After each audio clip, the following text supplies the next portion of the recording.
Le pouvoir en Guinée-Bissau a basculé ce mercredi 26 novembre 2025. L'armée a confirmé la prise de contrôle du pays par le haut commandement militaire pour le rétablissement de la sécurité nationale et de l'ordre public qui s'est arrogé les pleins pouvoirs d'État. Son porte-parole, Denis Chama, a lu le communiqué officiel qui exhorte le peuple bissau-guinéen au calme et à la compréhension face à cette grave situation d'urgence nationale.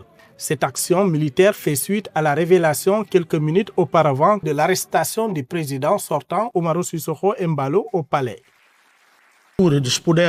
Profondément attaché aux valeurs de sécurité nationale, de paix civile, de défense, de l'intégrité territoriale et de défense de la Guinée-Bissau, le haut commandement militaire pour le rétablissement de la sécurité nationale et de l'ordre public réagit à la découverte d'un plan en cours visant à déstabiliser notre pays, selon un schéma opérationnel élaboré par certains hommes politiques nationaux avec la participation de narcotrafiquants nationaux et étrangers notoires, ainsi qu'à une tentative de manipulation des résultats électoraux.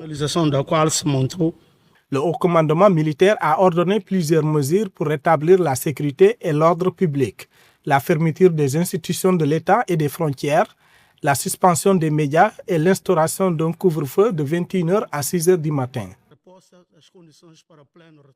En conséquence, et jusqu'à ce que toute la situation soit correctement clarifiée et que les conditions de retour complet à la normale constitutionnelle soient rétablies, le haut commandement militaire pour le rétablissement de la sécurité et de l'ordre public décide de destituer immédiatement le président de la République.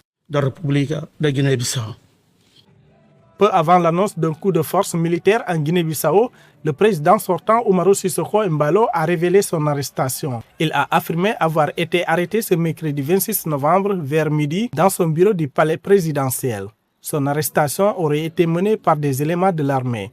Le chef d'état-major général des armées, son adjoint et le ministre de l'Intérieur auraient été arrêtés à ses côtés. Cette révélation a eu lieu quelques minutes avant l'officialisation du coup militaire. Parallèlement, Fernando Dias da Costa, candidat soutenu par le principal parti d'opposition PAIGC et qui revendique la victoire au premier tour de la présidentielle du 23 novembre, a appelé les militaires à se maintenir en dehors du processus électoral.